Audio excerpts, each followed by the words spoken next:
So I'm going to sit back here so I don't look as ghostly. So let me know if you can't hear me, but welcome.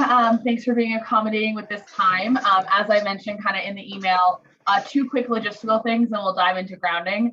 One, I apologize that the cancellation about the payments. I just launched the brand new website and totally forgot that those were on there and thought I had crossed all my T's and dotted the I's, but technology got the best of me once again. So I will be sending up a follow-up email, just what May and June will look like. We're all good for April. So thank you for sending me that because I might not have even realized it. I was afraid I had accidentally clicked unsubscribe on something. No, you're good. You know, I decided I like half DIY'd, half had someone help me with the website. So she crossed a lot of like she did a lot of the technical stuff for me, but I totally forgot that like the commerce piece was the part of the Squarespace. So she didn't even look at that. And I was like, I did all the like pretty and the writing, obviously. So it was just one of those oopsies. But I appreciate you guys putting it on to me. So it's one logistical thing. I'll send a follow-up email once I get the kind of in May when we have to deal with the payment there. Second one is, as of this point on, we're just going to make all the sessions at 6 p.m. because they'll be easier, I think, for you, Arwen, and for Alex just being in a different time zone. And it's always fun to see everyone here at once. With that said, obviously, I know, Kim, you're traveling, things come up. The replays are always there. It's, you know, it's always here for you. And but if I can be, especially with this move, I have a little bit more flexibility than normal. So I would love to be as accommodating as possible for everyone. So beautiful. Let's get grounded. If you have incense, if you have, you know, a candle you want to light, anything that can kind of anchor you centrally into this space. Maybe there's although it's not cold anymore, so maybe not a cozy blanket, but you want to kind of drape a blanket over, kind of find something that really just anchors you into your body through one of your five senses. Maybe that's a sip of tea, kind of anything like that. And then once you kind of get that situated, you're going to find your feet flat on the ground and your hands kind of landing either on your desk in front of you or on your lap, whatever makes the most sense. And then eyes can close down. It's just going to be a really nice deep breath in through the nose and an open mouth. More just like that, inhaling to fill and exhaling to let it go.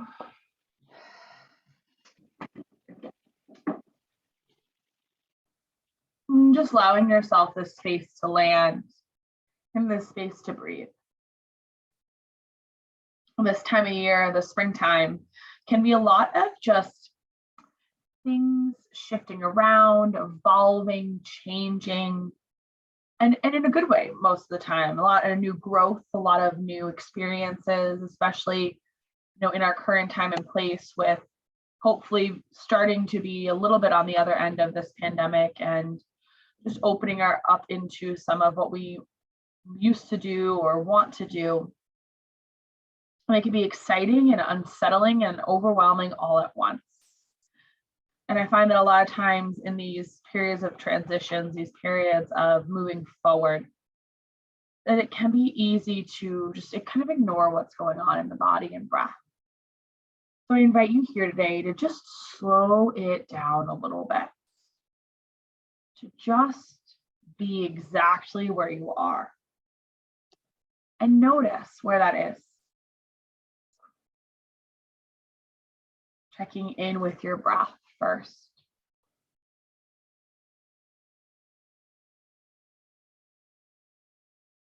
Noticing if it's slow or fast, deep or shallow. And then bringing your awareness to your physical body. Noticing where you might be holding on to extra tension. Noticing where you might feel a little more strong and stable, supported. Noticing what your physical body is craving today. Stillness, movement, breath, rest.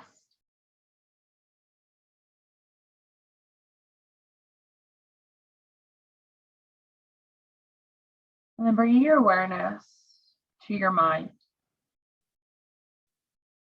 Noticing if your thoughts are racing or if they're slowing down. Noticing if you have this endless to-do list running through your mind. You feel still. And to be noted, none of this is from a perspective of labeling as good or bad or judging yourself for what comes up, but more making space to just listen, to just notice what comes up.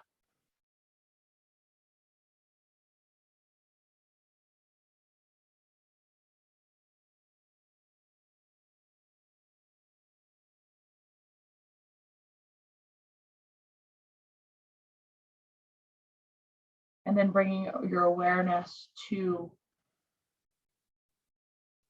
your energy. Are you feeling tired, energized, excited? Noticing how that kind of washes over you and what it brings to you.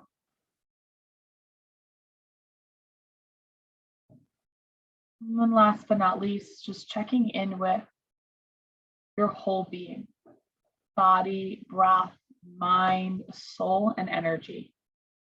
Noticing what it is today that you're really craving, that you really need. And especially since we are going to be talking a lot about movement and how to use movement to fuel our bodies, can you just tune into what movement your body is craving today? What movement your body needs, wants. And just allow there to be space to kind of hear all the signs, the signals, all the pieces. Take a deep breath in and an open mouth. Allowing any last little messages coming up from your body to kind of sink in here, to open up. And then when you are ready, open your eyes, and we'll just take about 2 minutes to write anything down that came up that you want to remember or kind of make note of. We did lose our friend Arwen along the way, so I'm going to just see if she is, I don't know what happened. We'll give her a second to come back in. I'll keep an eye on the waiting room. But feel free to write anything down that kind of comes up. And we'll kind of open up the floor for a little discussion.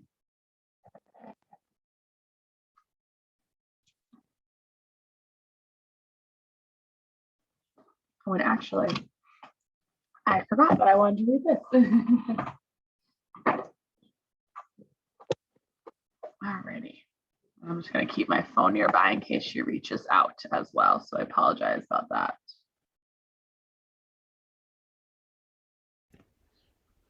Alrighty. You know how much I love doing the timelines. Oh, yes. I love it. I love it. All right. I'm just going to read our quick goddess card while we wait for Arwen. Hopefully she'll come back in. So I chose from the goddess guidance oracle cards, and I got the goddess is soul, oh my gosh, which is undying love. I'm trying to get the best glare free. It is not going to work. You know what? She looks kind of like you at the beginning. With the braids. No, with the tail and the, like the braid. Yeah, you're probably channeling her earlier. Channeling her. Yeah. All right. So the love you have shared is eternal, regardless of the situation. And so let's see what else that kind of message has for us today. Message from a soul. When it comes to the matters of the heart, your help is here. It's all around you and also inside of you. Your inner wisdom may seem quieted by any pain that you feel. Yet be assured that the healing you're undergoing is swift and efficient, and you truly are healing from the inside out. First, your heart must heal from its grief, loneliness, and any feelings of betrayal. This can take some time, so be patient with yourself. Treat yourself as you would any ailing person, with caution, gentleness, and tenderness. Next, get yourself out into the world, not in a harsh fashion, but with outings to parks, forests, and such, which are essential to lightening your outlook. Nature is the great healer, you see. That's why I'm frequently amidst the flowers and trees. Although they may seem quiet on the outside, they're quite talkative when you breathe and simply ingest their magical tones in conversation. Spend time amongst the forest and the trees, as well as the plants and the animals, and you'll regain your foothold upon this planet. You'll revive your sense of spirit and your desire to tread among the living once again. I promise that your heart will mend and that you'll always help others in this fashion along the way. So you're healing, and the love that you send out, this is the great message. The love that you send out into the world is an important part of your divine purpose. That's a great card, Carrie. That's a good card. Yeah. And I think it's really a little fitting, at least for something that I wanted to touch on. I'm just double checking that. Okay. Yeah. I want to see if she's, I'm just going to shoot her a quick email. Yeah. Just make sure she's not trying to get in. Yeah, exactly. I'm just going to send that really quickly and keep the phone nearby just in case. Oh, there she is. Beautiful. Yay. Just wanted to make sure. Hello. Hello. You okay? Sorry. No, it's okay. Yeah. I just want to make sure she's not trying to, I just grabbed my phone to make sure you weren't trying to reach out. No, we have the people cleaning our house are here right now, and apparently they unplugged our modem. Oh, like, I wasn't using that. Don't worry. Well, I'm glad it wasn't anything like, or anything else. Well, the funny thing is, you were doing the grounding and it's like, take a deep breath, and like I thought that you were just. It took me. I had my eyes closed. It took me a moment to realize. No, wait, she didn't just stop talking to give us a moment. I lost the meeting. You're like, wow, she's just really deep in this pause. Well, I hope that you still got some grounding in there. I love that. That's so funny. But I've also led meditation. I used to lead meditations with my eyes closed because it felt weird staring at a blank screen.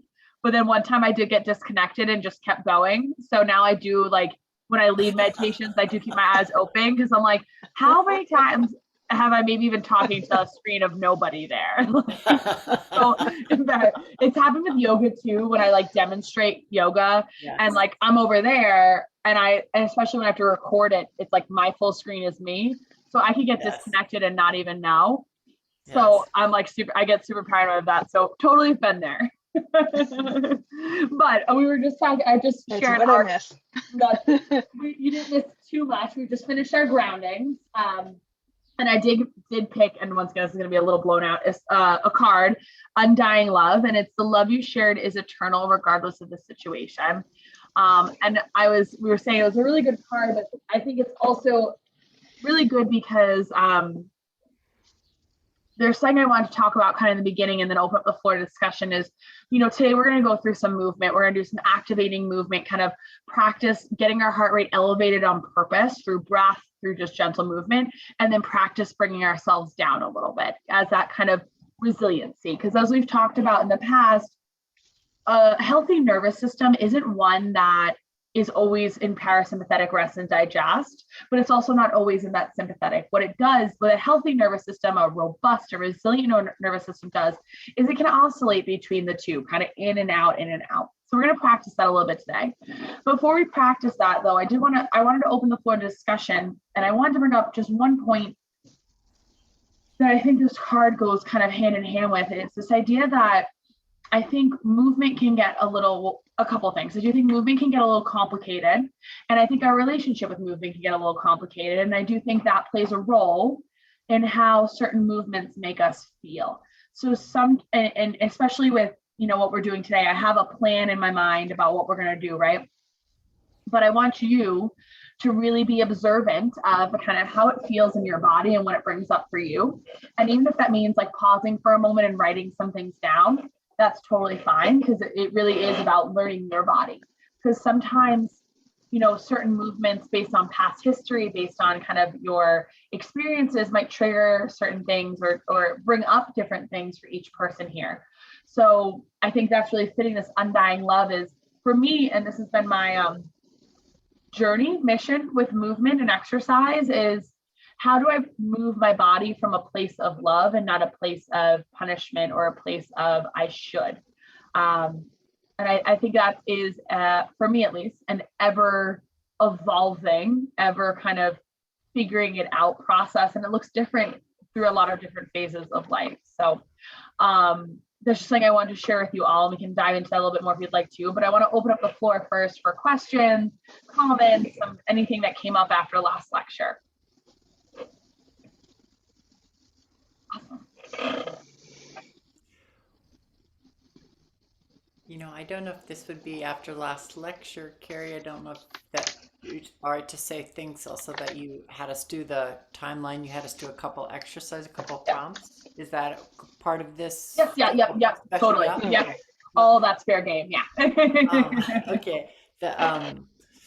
Just it was interesting to me, like how blended up, it was. Because sometimes what I remember most strongly, or what I guess because they're most problematic for me, are the things that were difficult. Like my legs were braced when I was young, that had trouble walking, had trouble running. I was always felt like behind the eight ball. But then when I was doing this exercise, it was great also to remember that there were also periods of time.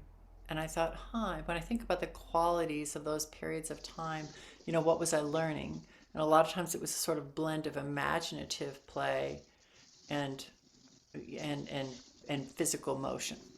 We had these fairy forts with three other girls, and so then we were making up fairy dances that had to be done in a certain way with certain grasses, Of course. that kind of thing.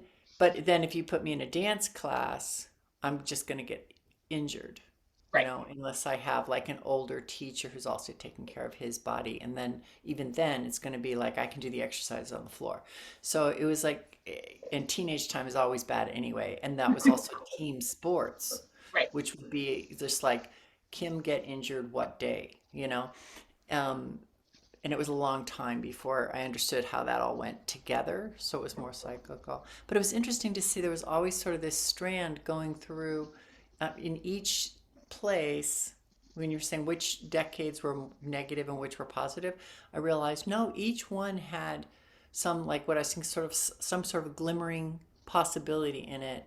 And when we got to the physical goals, it was really helpful to do that first and then start thinking about what I wanted, because I realized that some of my things that I wanted were less like personal goal, run a 5K, never going to happen, but more like snorkeling, in a pond, because I'm afraid of what I'm going to see down there since I've been seeing snapping turtles. Right.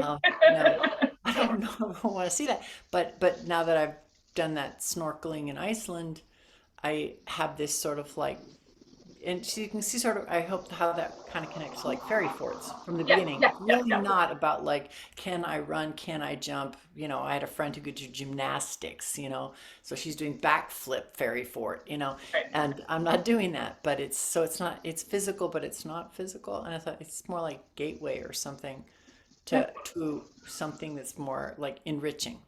That's for me is a lot of it. Is does this allow me to see and be in a landscape in a certain way? So it kind of fits with the mental and also the emotional. And what I love about the Wim Hof ice baths and breathing. The breathing has other issues with my lungs, but the ice baths, I come out buzzed like what I think other people experience with exercise. That's a buzz for me. And I don't get any inflammation. I don't get anything. So it's like, wow, this is what people are talking about. So I want as many possible places to have that experience as I can. So I yeah. love that. Thank Yeah. you for sharing. One thing I wanted to pull in there that is really really appropriate for just everything that we're talking about is one word that you said was play. Yes. And I think that is something to, as we get older, seems silly to focus on, but it is, super important. If we take it back to the nervous system, one of those hybrid states is play, is that Yeah. playfulness, that ability to like be a little competitive, or like, I know with you and Frank, like there's like, it's fun to like, there's a Yes. little competitive nature sometimes, Yeah. but there's also, but there's still that movement, and there's still that, you feel safe enough to play. And I think that's one thing, from your childhood that you said the places that you felt good were the places that were playful. And Yes. like, maybe you were That's trying to nail that dance, but there's still a playful sense to it. right. And I Absolutely think, more expressive. So I'm moving with what my body can do. right, Probably made it. I think it's getting out of the wary. yes, So there's a performance side, mhm, but pretty soon I used to catch on that I'd be likely to land wrong, or right, like right, hurt myself or things right, like that. And so that then I'm more like a much older person where you have to think all the time, I'm going down these stairs, am I going to fall? But I was doing that super early. yeah, So yeah, it's like yeah, how to play without right, without being wary. So for a lot of people that could be team sports if it was a friendly fun team. right, But for me, not so much. So right. that has been what you've given me, Carrie, by I think being that person who's both watching the parameters, saying, I think you can stretch this, but not too far, in a way Right. that a coach would sort of be like, we've got to win, Yeah.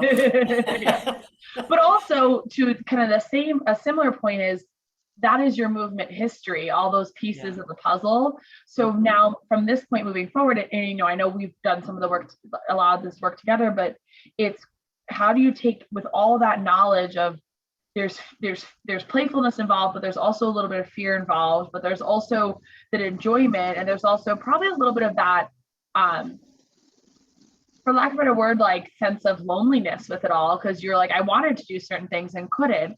So how do we use all those factors to create that sense of play in a safe space moving That's forward? right. And I Yeah. think that's what, in terms of your goal setting, that's what's coming through in your goals. Like, I want to create a safe but fun environment to move my body that Yeah. connects deeper into it. That's And right. that's a really powerful goal. And I think that is very much more of a nervous system respectful of the nervous system goal than just, and don't get me wrong, there's nothing wrong with like wanting to run a marathon or a 5K or lifting weights. Right. Like Right. that can be fun for someone, but that doesn't have to be fun for everyone. And that's a big Yeah. piece, at least for me, of recognizing movement as medicine, is that it's your medicine, not mine, and not anyone else's here. Yeah, yeah. And I think shame somehow came in, certainly teenage it did, but I Yeah, think I even had that earlier, like what's wrong with you? You can't yeah, walk properly, yeah, or something that I'm like fending off still. I think I've let go of a lot of that, definitely. internalizing that, but I think there's some little part that's part of the wariness too. It's like I don't want to get into a situation where I start to feel that I don't want to stop the group class. I don't want to be in a group class because I don't want to have to stop in the middle of the group class and have the teacher say, "Why are you sitting down?" Right. So Mhm. I don't want to go to that. So I think there's probably going to be a certain amount still of negotiations, but I've just seen the difference. Also, Carrie, just being able to go. That was one of the first things you worked on with me, like just to say you could try something, and if something went wrong, it doesn't mean you're out. It means, I'll work with you and figure out what needs to happen so you get back. So then I can try more things because Right. I'm not so worried about it and gets the Right. wariness down.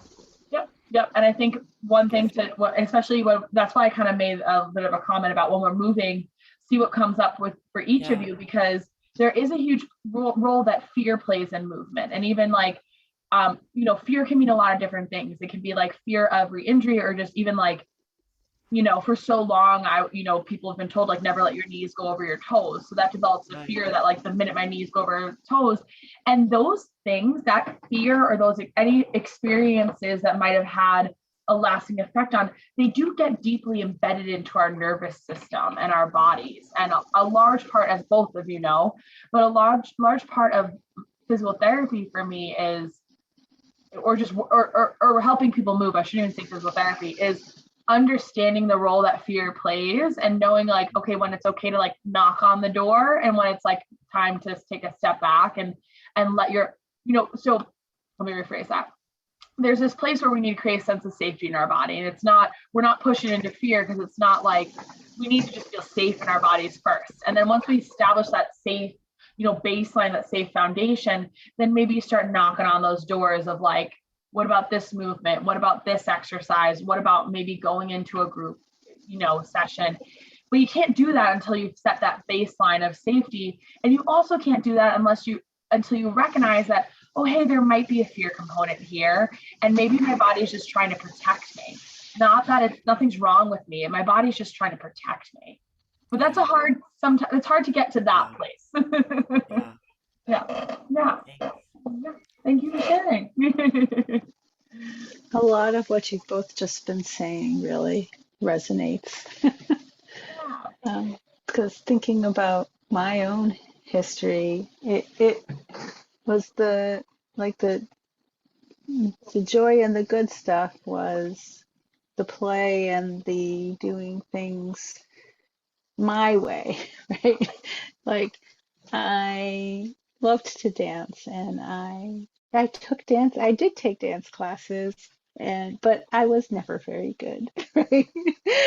But I enjoyed it. And I enjoyed doing choreography. And in college, I was part of a dance club where I got to do the choreography. So, like, I got to do what I could do, right? So I could show off the things that I could do and not have to try to do that thing that I couldn't do, right? And I got to pick the music and move to the music the way I wanted to, right?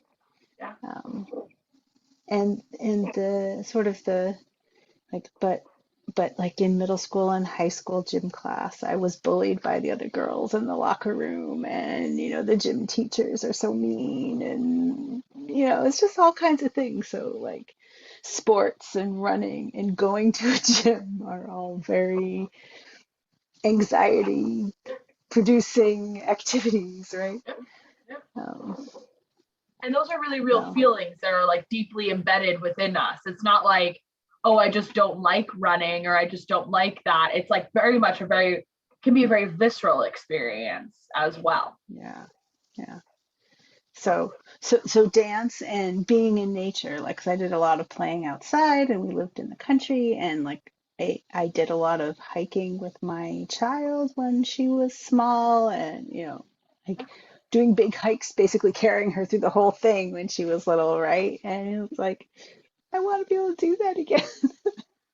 Yeah. I love that. I think, a lot of movement in both of what you just said, a lot of movement can get confuddled, for lack of a better word, with like, why are we doing, what is our intention behind doing it? And one thing that you both kind of brought up was this sense of like, at one point there was joy in movement, and that was the best part of it, the joy of it. But not every sort of movement has to be joyful, or is going to be joyful for everyone, is what I should say. Like, not everyone's going to love running or weightlifting or whatever it is. And that's like, okay. But I think in our modern world, especially, like, not that I feel like magazines aren't as big of a thing, but when I was growing up, like Cosmo and Teen, whatever, J14, like magazines were a big thing. It was like, the 5 best ways to do this, the 5 best ways to do that. Like, it was almost ingrained in us that like you had to do certain things in order to move well, or to like be fit, or to fill in your adjective there, really, and to fit in also to a certain extent, to fit in. Yeah. And I would say that across a lot of different decades of life, like not even, I think it's the worst in high school, middle school, but even in your 20s and 30s, like I still feel like that plays a role there. And I think that's something that we've taken into account as we start to set our own goals as to like what we really want to do. And there was I wanted to comment on one thing about choreography, or Aaron, what you said. I love that. And I think part of that too, if you think about it, like when you get to choose the choreography and you get to choose the music, those are very real ways also of creating safety in your body, and in your being, like you, and also taking charge. Like, and part of sometimes our nervous system needs us to take charge and be like, no, this is what we're going to do. And this is what we're doing. And that's setting a sense of safety by being like, I'm going to create this thing, and it's going to feel really good because I'm creating it for myself. And I think we kind of all have touched on group fitness classes, and, I've been a group fitness instructor. I still teach yoga, but one of my biggest complaints about them is that it is very much like, do this, like, this is the exercise we're doing, kind of take it or leave it. I mean, even in high school gym classes, like that was kind of the thing, like, this is the activity we're doing, like, tough luck if you don't want to do it or if you can't do it. And I don't want to say that's damaging to our nervous system, but it's not taking our nervous system into account. It's not taking our whole being into account. So like, you know, the whatever, I think it's the ACSM has all their like recommendations, right? For like being a healthy adult. And like, those are great recommendations to start off of. But I think what it leaves out is recognizing that like we are whole humans, we are whole beings, and that, well, yes, 150 minutes of cardiovascular activity is recommended. That doesn't mean it has to be 150 minutes of walking or running or hiking. It could be other cardiovascular activity. And I think in general, the movement world, the fitness world kind of leaves out those personal individualities, and group fitness especially. Like I was always a group fitness instructor that was like, well, okay, probably taking too much time. I was like, we can do squats like this, or like this, or like this. And they're like, okay, 20 minutes later, we finally have your workout, Carrie. But you know, there is a sense of creating that inclusivity, even though, yes, like if you're signing up for a hot power yoga class, like that you are expecting a certain thing, but there's also room for playing and experiencing and doing what you need. And that's not always accepted. And that makes it hard for us to explore our bodies. So one thing that I'm going to encourage you both for today and just to think about is curiosity, regardless of what we're doing here or what you're doing, you know. And I uploaded a lot of different, whoops, I slowed down. Oh, okay, I'm back. No. You're partial. Am I back? I Hold think on. Darwin's, Oh, Am I the one who's frozen or is it Carrie? it's Okay. Carrie. no, She's it's like, me. she's It's Stutter stepping it. Yeah. She's Charlie bear with Chaplin. me. Yeah. Unfortunately, I think I'm in. I think I've told there's someone else. I think I'm in. Unfortunately, have to get a new computer in the next coming months. So I'm like, just like a little bit longer. But anyway, what I wanted to say was, I want to encourage you to, regardless if it's what we're doing today or it's, you know, the exploration on Member Vault, like to approach everything with a sense of curiosity and a sense of figuring out and looking for, okay, what feels joyful? Okay, what doesn't feel joyful? And just try and not labeling it as like, okay, it's bad that I don't like this exercise. And I don't even want to say exercise, movement. So exercise is like, people feel that exercise has to look a certain way, like it has to be Yeah. template. And I think, and one of you said, like, sometimes it is just movement for the sake of moving and feeling good, not like a formal exercise. Yeah. And I think personally, I do move my body every day. I don't exercise every day, but I do move my body every day. And my goal is to just move my body every day. And yes, sometimes that looks like, I know this might sound like nuanced and like just words, but I do think it has a little bit of deeper meaning sometimes. Yeah. Yeah. When we were sitting with the centering and the grounding, one of the things I was thinking about was because I feel like you're giving us an invitation to remake sort of like, for me, fascia, you know, it's a huge deal, right? Always a fascia is either making my life nice or making my life not so nice. Um, but like sort of the like at the fascia level, like the connection to this movement thing, because I think sometimes it's almost coming out of a military model or a violent model. Certainly when I was going to school, I'm older than all you guys, but um, you know, with I the don't know about that, presidential, but do you remember those presidential fitness tests? You know, like hmm how many pull-ups can you do? That would be zero. So it was like the norm was, I think, a military model that then the boys would fit into a little bit more, the girls somewhat less, you know? So it was like everything else was a deviant from that norm. And I think that once that sort of easily boxed sense of movement is what I was raised on. Like if you're not doing something that's measurable in the way that's measurable. And then it started to be about running and fitness. It seemed like that was a big thing. But again, measurables. And there's a whole lot that in the measurables, if you ask me about measurables, I'd feel like I was never doing anything, you know? So, but to think about movement in these other ways, that it really intrigues me. That's where the curiosity and the joy is. In fact, I would say that some of my attitudes are violent attitudes about how the body needs to be disciplined or strengthened, or you could punished, would all they'd all kind of fit in the same slot. you know it needs to catch up, it needs to get with the program again, like there's a norm, and I'm not meeting those. I think that was a post World War II thing, that it was still around and it just kind of gone. That's what those gym teachers were screaming at us, you know Yeah, not that be a it's boy. better or worse, but I remember for my presidential fitness test, they do the BMI as well, and they made Oh, everyone who had the perfect BMI stand up, and they said, oh, "You're all people with perfect BMI, and all you on the floor aren't." yep, yep. They would announce the weight all across the So room. And since I it was always in three figures, in like second grade, is, it was pretty bad. yeah. No, it is. Yeah. Yeah, it is, and it's funny. Jamie. It's not funny. It can be alarming how much that can paint where we are, but it's also not a bad thing. I think it's part of the reason you're all here is like, okay, what's a better way to approach this Yeah. than what everyone else may be doing. And one thing I do want to say, because you mentioned fascia, and we'll do a whole month on fascia, but fascia also does hold on to our emotions, and there's research that supports that fascia holds into our emotions. And, I wish Alex was here for this actually, but she'll catch it. Hi, Alex. Yeah, Hey, Alex. fascia next time. But like old traumas, old stories, old experiences can be stored in our fascia. And it can be, well, two things. It can be just stuck there, and it can be a source of stuckness or stagnancy or pain or discomfort.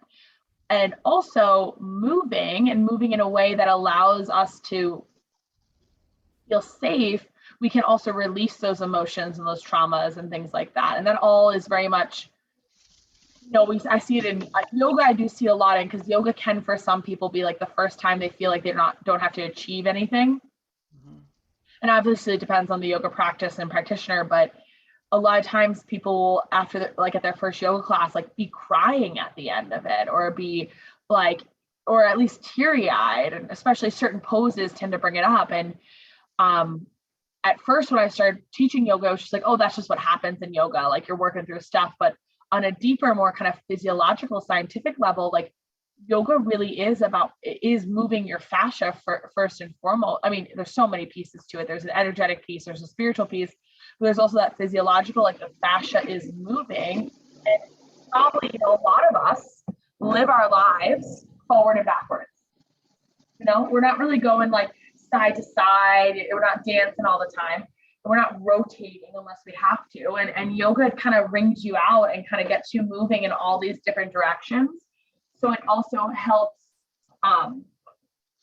that stagnant fascia release those emotions sometimes. But first, it needs to feel safe in order to do that. So that's where some people are like, I always, I do think this about yoga. I will say I'm biased, obviously. I think that anyone can do yoga. They just have to find the yoga that works for them. Because there's a million different ways to do yoga. And I think the problem with yoga is that the modern media shows it as this like one style, this like power, or this vinyasa yoga.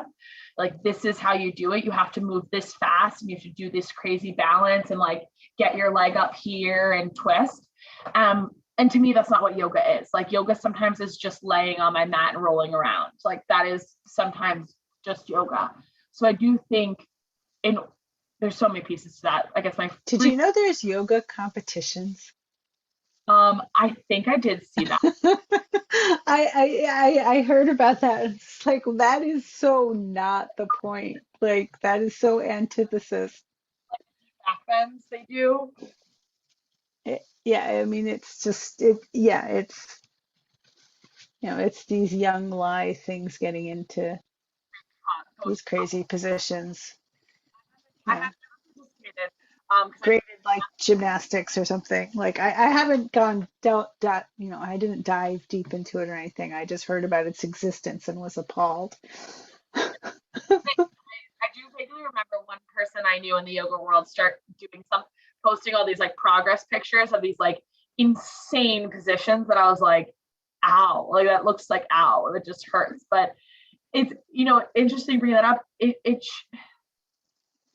Some of that, kind of going back to what you said, Kim, about like it being like these, it has to be measurable. I think that might be part of the problem with like the world.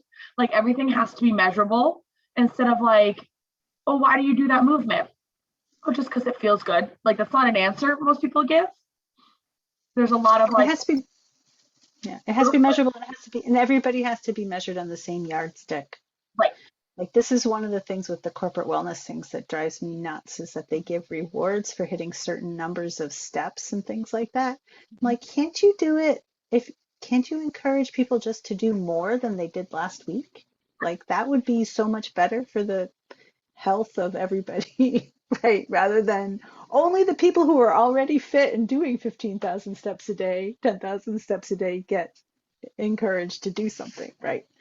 I mean, that person who will buy the Fitbit and does 2,000 steps a day last week and does 4,000 steps a day this week, they're doing a lot more, right? But You it's know not the way what? we approach it, right? No, and what you just said, Carrie, I think that's that's something that I'm thinking about, like with the Wim Hof ice plunge thing, which sounds so horrible and so painful, but it's for 15 seconds and then you're numb. But is the thing for me is to be able to do something that I can do every day. And in fact, it does feel good. I come out, why am I doing it? It's in certain ways, maybe it does some of the claims that are done for it. But for me, it's because I come out and I feel buzzed. I feel like something just happened and I can do it again. That, it's such a flip. And I think my particular body's brought me to that place is that, to find as many things as possible that feel good and to be attentive to that goodness instead of watching the whole time, don't get injured, watch out.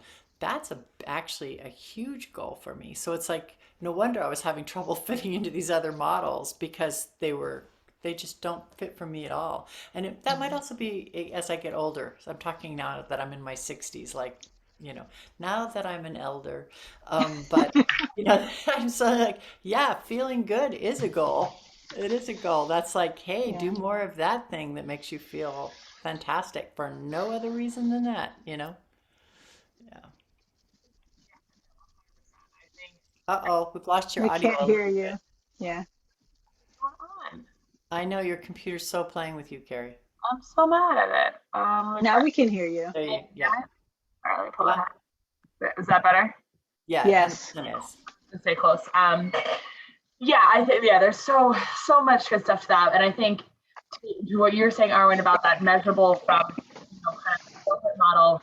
Um, it's really grasping for straws to a certain extent, and it's a lack of creativity a little bit on like whoever, I guess HR or the health and wellness department, whoever organizes that. Like I and I do a lot of corporate wellness, and I think even like with I do a lot of like ergonomics like lectures, but they always want me to say like this is the right way to do it, and if like almost so that they could be like, oh, our employees are doing this so you get a gold star.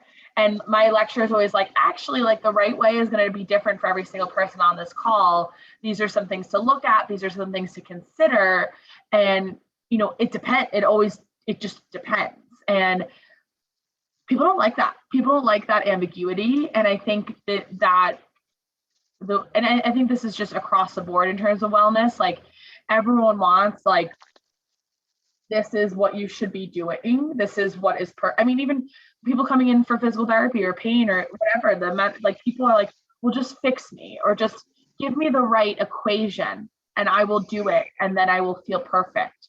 And that's, kind of what we all just said. That's not really how it works. And as both of you know, like the you of today might need something different than the you of 6 months ago, than the you of 6 months from now, based on any wide variety of variables, including how your nervous system is feeling, including how you slept last night, including how much sun is outside. Because let's be real, like who wants to really like go running at 6 o'clock in the morning in the middle of winter? Like not me. Not that I run at all anymore, but maybe one day again. But I think, yeah, it very much is this one size fits all. Let's have the perfect measurable so that we can just tick off a box. And that does a lot of hold on. It's me again. Oh my goodness. Am I back? I am sorry. Yeah. I do not know why that's happening. But I'm going to try to fix that. I think I'm getting a new computer. But I think that anyway, all to say that I think this are all really good points. And when it comes to making your goals and taking all this into consideration, and also everything that I'm going to put a couple more things on the member vaults, like everything on the member vault is an invitation to get curious. It's not saying that this is a perfect way to move or that another way is a perfect way to move. Like there's a lot of different yoga styles. There's a lot of different strength training styles. I just want variety up there. And once again, you don't have to try them all. You can try them as much as you want, but whatever you do try, I do want you to come at it from that sense of curiosity and that sense of, does this feel good for me? And I'm going to give you permission that I would give myself more permission too. If you get like even 5-10 minutes or halfway into the video and you're like, I hate please exit out and try something else. I was reading the book the other day, and it was like the person in the book was like, I give you permission to stop reading this book if you're not enjoying it. And I was like, wow, I really am that person that like I started this, so I have to finish the book. And like that's just a silly example, but like I do that with workouts sometimes too. And I'm sure both of you have kind of probably done that at some point in your life, like, well, I started this video or I started this class. I can't just walk out. I give you permission to walk out if it doesn't feel good. Not that you need that permission from me. You probably need from yourselves more. Thank you. Of course. And one thing I will say is, like I said, we're going to get moving in just a moment because I do want to get that just kind of get the two different experiences. But I'm going to invite you this time more than last time to keep a notebook nearby or a phone nearby so that you can write things down as they come up. And I'm going to keep going the whole time so you have a full movement flow, but stop when you need to and kind of make notes and kind of just see where you're at today and just in general what you like. I will preface it with this. There's not going to be like any like big jumping or like high intensity intervals. We're going to be using our body, our arms, and our kind of expression to get ourself activated. It's not like we're not doing like a high intensity interval class here, but we're just going to be really intelligently like activating our system and bringing it back down. So, and especially since I know everyone on this call and what their past injury history is, like we're not doing anything that should push your bodies to where they should not be, and your. And Carrie, did we need tennis shoes? I didn't bring tennis shoes. No, I'm gonna be. I like bare feet, so you're good. I'm gonna take my socks off, but yeah. So I want you to be curious. I want you, and the other thing, between now and next month, although it feels like May is farther away, but it's really not. I do encourage you to like check out some of the different exercises and ask questions, because that's part of what this is for too. Like, like I said, I'm going to upload a couple more because I've filmed a couple of like new styles of stuff, but play around with different things and ask questions, even about what my purpose is in creating that, or if you want to.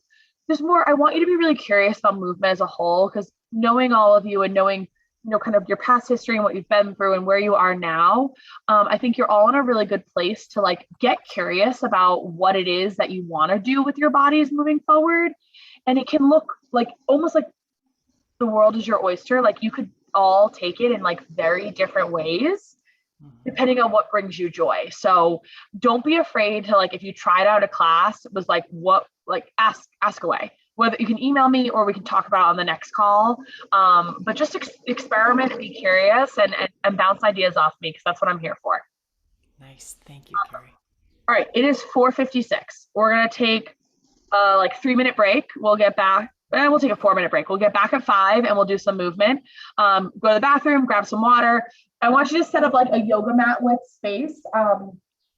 For the activation, you don't need anything besides your bodies. For the like kind of restorative piece at the end, it might feel nice to have like a blanket or a pillow just to make yourself more comfortable to lay down and things like that. Alrighty? Okay. Beautiful. And I'll meet you back in. Carrie, you said a yoga mat sized space, right? I don't need a yoga mat per se. Like Okay, good. kind of like that kind Perfect. of And would you recommend shoes or no shoes? whatever you feel most comfortable, more comfortable in. Like I said, we Okay. won't be doing jumping. Like we're gonna be doing some calf raises, and like a lot of like cross body motion like this. And Okay. so you don't need shoes because we won't be like running in place or jumping or anything like that. Okay. Awesome. All Perfect. right, we'll start All at right. 5. Perfect.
All right.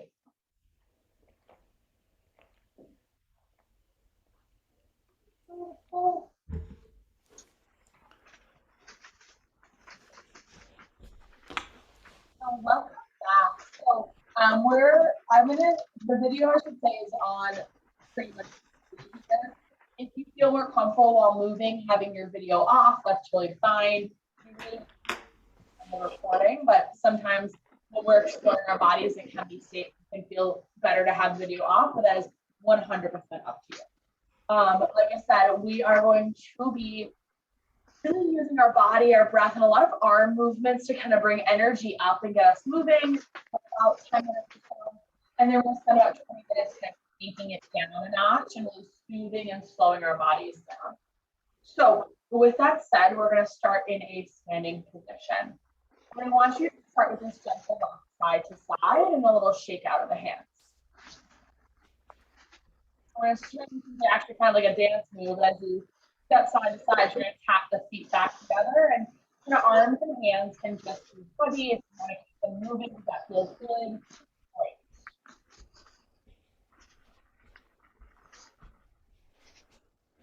You can pull back in and a long breath out. We'll take just one or two more side to side. And then we're going to come to feet about hips width distance apart, arms wide. Just shaking it out, getting nice and heavy through the arms, making the movement a little bit bigger and bigger each time. Also, a good static system, which we talked about in our last month. We're just here for 3. And 1. You're going to take your left hand or elbow to your right knee, come on back, and then do the opposite. So again, hand or elbow, whatever feels more comfortable. Just this cross body. Not only is getting our heart rate up a little bit because we get our arms up, but it's also good for your brain to do opposite arm and opposite. You can always slow it down, or you can speed it up. Really listening to your body and your here. Got 5, 4, 3, 2, and 1. Take it out again. I'm just going to turn to the side so you can see me. So you can stay right where you are. Feet are about hips distance apart. Bring your hips back, bend the knees just a little bit. Arms are coming back. Take an inhale and an exhale. And you're going to inhale, lift up onto your pole. Exhale, send it back. Inhale, lift up. Exhale. 4, lift it up. And lift up. Send it back. Last one, lift. Send it back, and then just let yourself fold over your legs, bending your knees. There's a breath in and a breath out. 1 more inhale. 1 more exhale. Release your hands. Slowly roll all the way up to stand, fingertips to the sky. And we're going to take 3 big arm circles back. 1. As this time, you're going to bend your knees as you do 2, 3. And then you're reversing it forward. 1, 2, 3. And come on back here. We're going back to where we started. If you want to add that clap in, I'm just kidding. We're going to be dancing.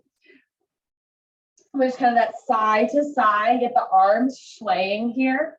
You might feel like your heart rate's starting to lift up. You might feel like you're getting a little bit warmer. Breathe in a little bit deeper. Stay with what feels good for you in terms of intensity and speed. We're here for 3, 2. Last one on each side. And then you're coming back to that swinging palm tree, just shaking it out here. Shaking it out. Once again, just letting the rotation of the spine feel really, really good. Last 3, 2, and 1. Opposite elbow or hand to opposite knee. Get that cross body motion. Once again, this is our second time doing it. So you might feel like you want to slow it down. You might feel like you want to speed it up. There's no right or wrong here. Just kind of checking in with what's coming up with you. Beautiful. We got 5, 4, 3, 2. Last one on each side. And then once again, I'm going to turn this way. You can stay where you are. We're going to make this a bit more of a cleansing breath. So last time we went from here to here and back down, right? We're going to make it a little bit more cleansing, a little bit more forceful. This time, as you inhale, you're going to lift up onto your toes, come all the way up. Exhale, open mouth. Inhale. Exhale. 3 more. Inhale. Inhale. 2 more. Last one. I just knocked myself over. So then you're going to come and land. Feet hips width distance apart. Eyes closed down. You might take a little rock side to side. A little shift. That was about 6 or 7 minutes of getting our heart rate up. I just want you to notice where it's landing in your body. Where do you feel your heart beating? Where do you feel your breath going? Notice any emotions, thoughts, sensations that come up. And if you want to scooch over and write something down, feel free to. You don't have to, but just kind of notice it.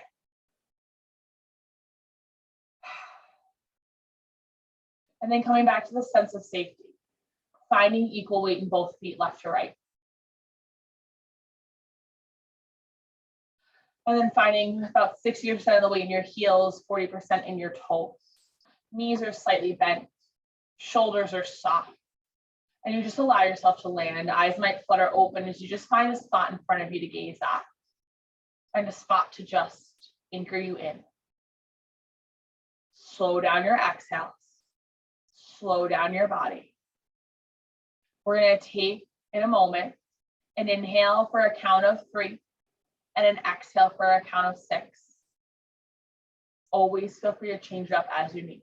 All right, together we inhale. 3, 2, 1.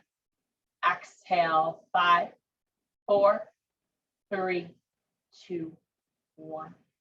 Inhale. 1, 2. Exhale. 5, 4, 3, 2, 1. Inhale. 1, 2. Exhale. 5, 4, 3, 2, 1. One more. Inhale. 1, 2. Exhale. 5, 4, 3, 2, 1. Take a deep breath in through the nose. Let it go through the mouth. Notice how things might have shifted. Maybe it's a subtle shift. Maybe it's a really strong shift. Notice how simply changing your breath changes something. As you inhale, arms are going to reach up overhead. Gaze lifts just a little bit. Exhale, bend your knees, fold over your legs. Take an inhale, palms are going to press into your shin, lift up. And then palms are going to press. And you're going to take a blanket if you have it. And you're just going to step back so that you're on your hands and knees for a moment. And if this doesn't feel great, you can also do this in seated or in standing. But spreading all 10 fingers wide here, we're just going to take a couple of cat-cows. So on your inhale, heart lifts, tailbone lifts, belly drops. On your exhale, press the ground away and round. Inhale, heart lifts, tailbone lifts, belly drops. Exhale, press the ground away and round. Few more breaths in and out. You might add a little bit of that side to side shift here. Forward and back rock. You can kind of just play around with what feels good. Once again, coming back to that sense of curiosity, that sense of exploration. One more round of breath in and out. We're going to come You can always take your hands to pillows or blocks for this. We're going to take your left foot and take a really big step outside your left hand for this lizard lunge. So hips are going to press forward. Your left toes are kind of dialed out and palms are pressing. If this is sensitive on your wrist, you can always come up onto your fist and you're lifting your heart forward. This lizard lunge pose is kind of a great example of fight or flight. If we lift up this back leg, it's kind of like we're getting ready to run. Not that we're going running anywhere. But as we soften down, you let the front of your right hip soften. This psoas muscle that is quite literally our fight or flight. And now I'm going to invite you to take a little rock side to side. Maybe even forward and back a little bit. Really exploring the front of the right hip as much as you comfortably can.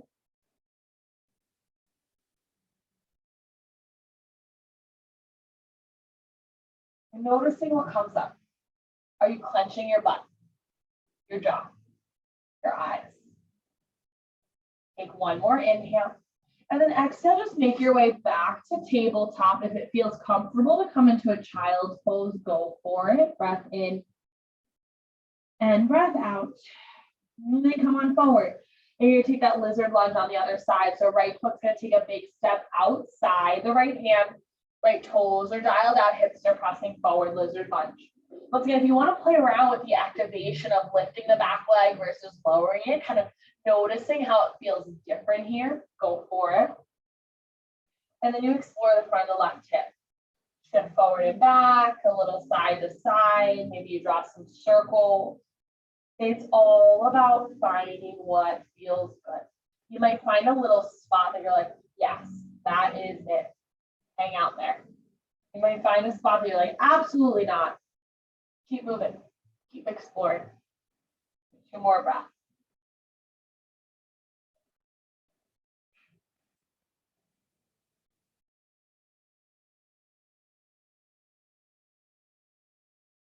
Beautiful. You're going to press into your palms, take it back, just stretch the hips back a little bit, take a brief child's pose. And then you're going to come on over to your right hip. And we're going to do another little somatic thing for the hips. The hips tend to be a place where a lot of people hold a lot of tension. So I'm going to show you facing this way. Face whatever way makes most sense for your space. But your right leg is going to be in front. With if there was a mat in front of you, it'd be parallel to kind of this edge of the mat. So you got a 90-degree angle in this right knee. This left leg is tucked behind you so that you have about a 90-degree angle here. So this is a 90-90 position for your hips. If you need it, this blanket can come underneath your right hip for a little bit of support, or you can use blocks to kind of explore that as well. We're going to try to do 1 breath to 1 movement. So you take an inhale, sit up tall. Exhale, fold over your right leg as much as feels comfortable. Take a breath in and out. And then use your blocks, come on up, take an inhale. Hands are going to come behind you as you rotate to the back of your space. So you notice I might get a little stuck here. Left leg's going to be kind of parallel to the top back edge of your mat. Right leg's behind you, you're folding over, breath in, breath out. Inhale, come on up. Exhale, hands come behind you and you're rotating. Folding over the right leg, take an exhale. Inhale, come on up. Exhale, rotate through center. Inhale, lengthen through the spine. Exhale, fold over the left leg. Inhale, come on up. Exhale, rotate through center. 1 more on each side. Inhale, sit tall. Exhale, fold. Inhale, rise. Exhale, rotate. Inhale, sit up tall. Exhale, fold over your front leg. Inhale, rise. Exhale, rotate through center and come here. And now I'm just going to windshield wiper the knees side to side. Your feet are pretty wide. You notice I get a little stuck in certain places. That's kind of normal depending on your body. And then you're going to come on back through center and bring the soles of your feet together, knees out wide. Once again, this might be a place where using blocks will feel really good. Placing blocks underneath the knees, or even placing your bum up on a pillow. And then if it feels okay, you're gonna hinge at the hips and kind of fold over your legs. So I'm just gonna adjust my camera just a little bit so you can see me better. There we go, because we're staying on the floor for this last bit. Awesome, take a full breath in and a long breath out. Inhaling to fill. Exhale to let it go. Come on back up, inhale. And then on your exhale, you're gonna cross whatever feels good for the cross the ankles and sit yourself up on a blanket, a block, a pillow, whatever you need. And once again, we're gonna come back to establishing that foundation. A lot of slowing down is creating a foundation to move from. So you might take a little rock side to side, left to right.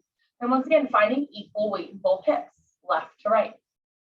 Then you're gonna start to take some big circles. You're gonna lean to the right, forward, to the left, back and around. Right, forward, left, back and around. One more in this direction. Letting your hip points stay really rooted and stable. And then reverse, left, forward, right, back and around. Left, forward, right, back and around. One more, left, forward, right, back and around. Come on up, land. Let the eyes close, take a breath in and a breath out. The gaze straight ahead, and then let your eyes just move over to the left here. From here, your left shoulder is going to dip towards your left ear, and eyes are going to continue to look to the left edge of your socket. Right arm's going to reach down as you breathe. Inhale. Exhale. Fill up. Let go. One more here.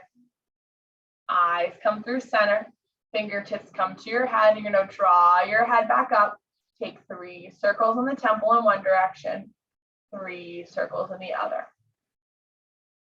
Arms are going to come down by your sides to get nice and tall once again. Eyes are going to drift over to the right. Pause. Right ear is going to come to your right shoulder. Eyes keep looking towards the right edge of the socket. Left arm is going to reach away. Notice the sensation. Notice the space. Notice the breath.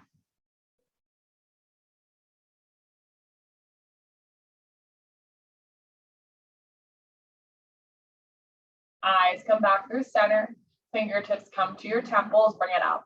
3 circles in one direction. 3 circles in the other. And then hands land on your thighs. Take a breath in and out. You're going to remove whatever it is from underneath your sit bones and really slowly come onto your back. It might feel nice to take a blanket underneath your head so that your neck feels comfortable. And we're going to do kind of a little bit more hip work here, a little more hip somatics. So both legs are going to kind of come long down your mat. Whatever feels good in terms of width of the hips is totally fine. And hands can either come face down on the floor or face down on your hips. So for this first one, you're going to take your right leg and you're going to draw your right foot towards your left calf, like you're coming into tree pose in yoga on the ground. So your right heel traces the inner edge of your left leg all the way up as far as you comfortably can. And then on your exhale, you extend it out and return back to neutral. So you're gliding the right leg in towards the left thigh, almost like you're in a supine tree. And then you're pressing it away. We'll do 2 more. Inhale, pull it in, rotate the knee out. Exhale, press it away. 1 more. Inhale, pull it in. Exhale, press it away. Let's take that to the other side. Left knee bends as the left foot comes to the inside edge of the right leg, opening up to this on your back tree. Exhale, press the leg away, return to straight. Inhale, bend the left knee, draw the heel in towards your buttocks. Exhale, press it away. 2 more, left knee bends, left heel pulls in, inhale. Exhale, rotate it away. Last one, pull it in. Let it land. Pause, breath in, breath out. We're gonna do the reverse direction. So we just did heel in, knee out. Now you're gonna dip the knee in and draw the right heel out. So the knee's kind of coming up a little bit as you inhale, kind of like it's falling in. And as you exhale, you return to start. Inhale, bend the right knee dips in, right heel out. And I should have demoed left side first because I don't have as much mobility here, but then you'll press it out. Oh, 2 more, bend the right knee, dip it in, pull the right heel out. Exhale, release it. 1 more, bend the right knee, dip it in. Exhale, release and hold. Take a full inhale. Long exhale. Let's do it on the other side. Left heel draws in. Left knee falls in as the left heel comes out. And then draw it back around. Then the left knee, take the heel outside, almost like you're tracing the other half of the circle, and then send it out. Bend the left knee, let it dip in as the left heel comes out, and then bring it out. 1 more, bend, dip it in, let it fall out. Hold, breath in, breath out. So we're gonna take that whole circle twice on both sides. So first, the right heel is gonna draw in towards the left thigh, opening into that tree pose. Exhale, let it press out, and then you're gonna go right to the outside, right heel out, right knee in. Like you're drawing a big oval. Send it long. Right heel in, right knee out. Send it long. Right heel out, right knee in. Send it long. Pause. Breath in. Breath out. So we'll take 2 on the other side. Left heel comes in. Draw it in. Press it out. Rotate the left heel out. Left knee in. Press it out. Draw the left heel in, left knee wide. Send it long. Left heel out, left knee in. Send it long. Pause. Breath in. Breath out. You're going to interlace your hands behind your head, finding a tuck of the chin and a gentle pull of the head away from the spine. Knees are going to bend, feet are going to come flat. Feel the ground beneath you. Eyes are going to open, and you're going to look over to the right. Allowing yourself to slow down even more. If you feel like you need to sigh or yawn or take a deep breath, surrender to it. And then eyes come back through center, kind of readjust the chin tuck, the pull of the head, and then eyes look over to the left.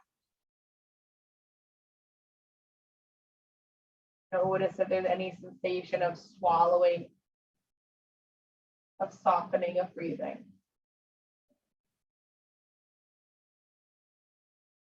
Surrender.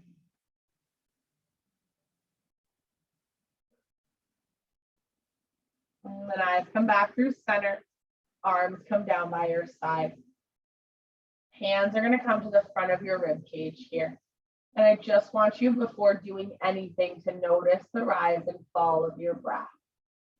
To feel your hands on your rib cage, your feet firmly connected to the earth, your breath in your body. I invite you to close your eyes or take a soft gaze. Breath in. Breath out. Inhale. And exhale.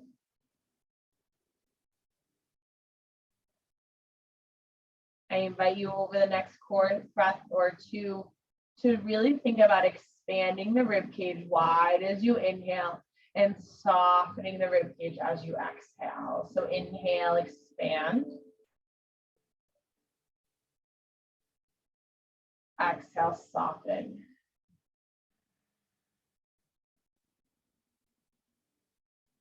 Inhale, expand. Exhale, soften.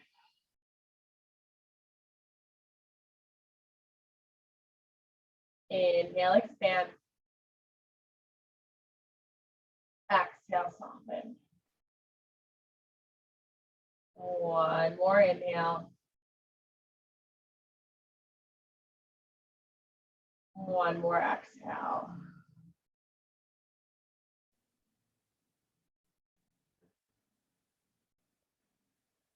Allow your eyes to close down. Start to find a comfortable resting position for your legs. You might put a pillow or a blanket or a bolster underneath your knees. Hands can come wide. And if you feel like you need a little bit more grounding, palms are going to come down to the ground, all 10 fingers feeling the earth beneath you. If you feel like you need a little bit more space and openness, palms are going to turn up to the sky. I invite you one more time here today to check back in. To notice your fingers and toes. To notice the spots where your body feels supported by the earth beneath you.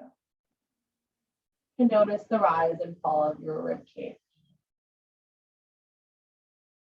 Notice your physical body, your energy, your breath, your mind, your whole being as one. Notice how it feels to land fully in your body in this breath, in this moment. Together, we'll take a big breath in, sigh it out. Shavasana.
Slowly begin to wiggle your fingers and your toes, making circles with your wrists and your ankles, bringing movement back into your physical body.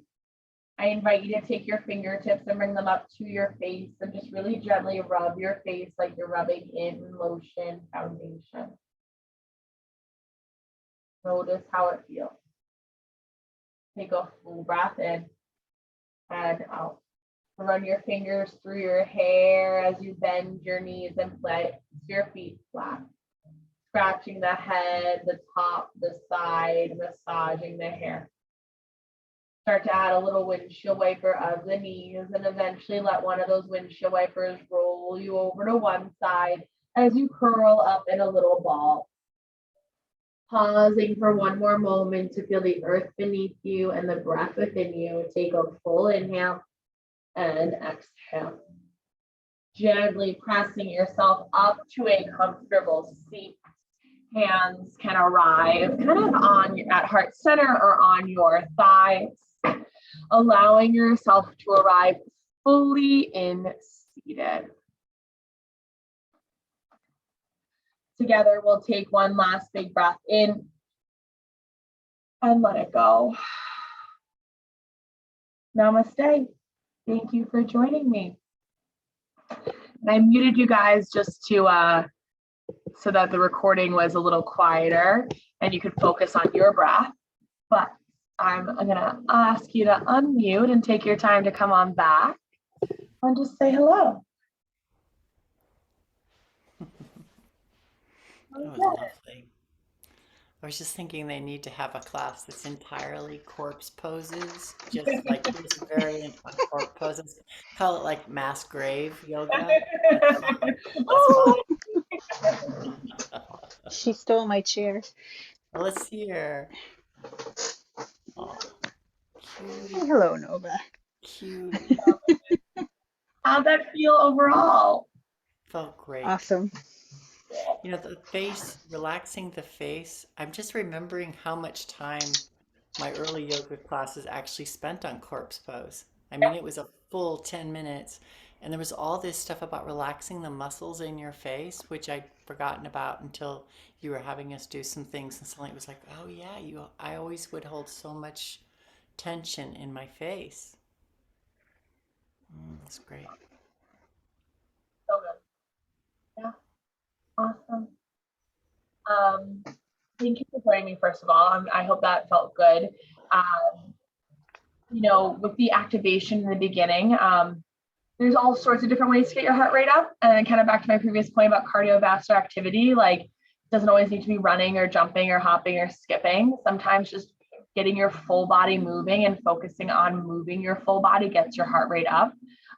So just, you know, encourage you guys to explore over the next couple of weeks, kind of play around with what feels good, ditch what doesn't, reach out with questions. Like I really am not kidding. My inbox is open. I'm here. So play around, see what comes up, see what feels good. And thanks as always for being here. Thank you so much, Carrie. Thanks, Carrie. It felt so good. So good. It really did. Good. Well, I hope you both have a wonderful evening. Get some sunshine. It looks like it's cleared up finally. Yeah. I will be back in your inboxes tomorrow with a replay, as well as just sharing some more videos for you guys to explore. Terrific. Okay. Thank you so much, Carrie. Happy Tuesday. Thanks. Happy Tuesday to you. Bye, Alex. Bye, Alex. So yeah.